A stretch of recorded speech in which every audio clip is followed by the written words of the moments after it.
Being a pastor is not for the faint of heart. Brian sees the need, and he wants to help everybody. He was that lost kid that had no direction. That is his heart, is for that lost kid.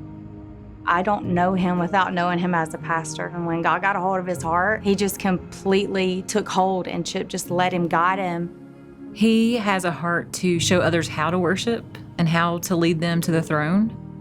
It's his love for Christ tied into his love for people, wanting to see people grow in their relationship with Christ. Marty has always had a heart for discipling people and for church. He loves people. He loves teaching the Word. He puts a lot of time and effort into preaching and studying the Word, and he loves the team around him. So I just think he really has a pastor's heart.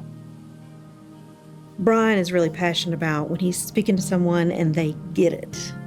That really makes his day. And that's what really fires him up, is seeing our students go ahead and lead out. You know, all you can ask for as a pastor is seeing those kids that you've been influencing then go and influence others. He just loves that kids are excited to know more about Jesus. And that's what makes him excited.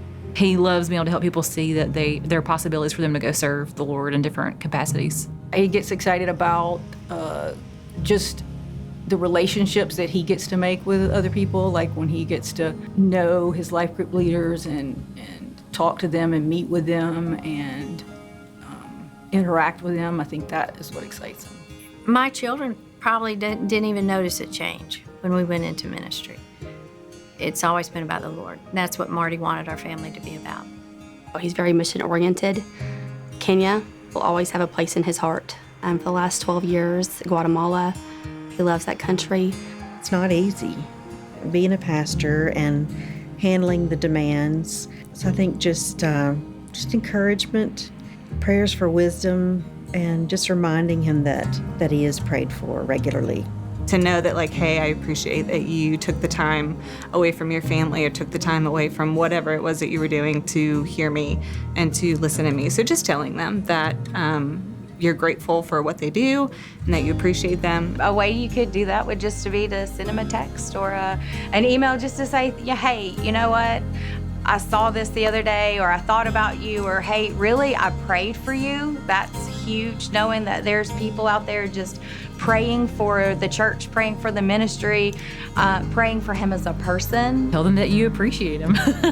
So I know it sounds very simple, but just saying thank you for leading us today, just a very simple thank you, goes a really long way. There's really not much more that he needs than that. He loves what he does. So, and he loves seeing the people worship with their hands up, and I think just singing their hearts out, no matter if they have a good voice or not, like me. I sing in front of them all the time. Marty's loves words of affirmation, that he is making a difference, I guess, in people's lives and things like that. I think one of the ways to show him that he's appreciated is just to stop and talk to him and tell him thank you and interact with him and let him see that he loves interacting with the people of this church. Words of encouragement is a big deal. People come up to him a lot and tell him they appreciate a message that he just gave, or they're praying for him, and that's a huge deal for him. Actually, the past couple weeks, he's gotten 2 cards in the mail, handwritten notes from 2 church members telling him how much they appreciate him and how they're praying for him. And even one of them said they were praying for me, which meant a lot to me too. Not only were they praying for Matt, they were praying for me as well. And I think just praying for him daily, and even just telling him that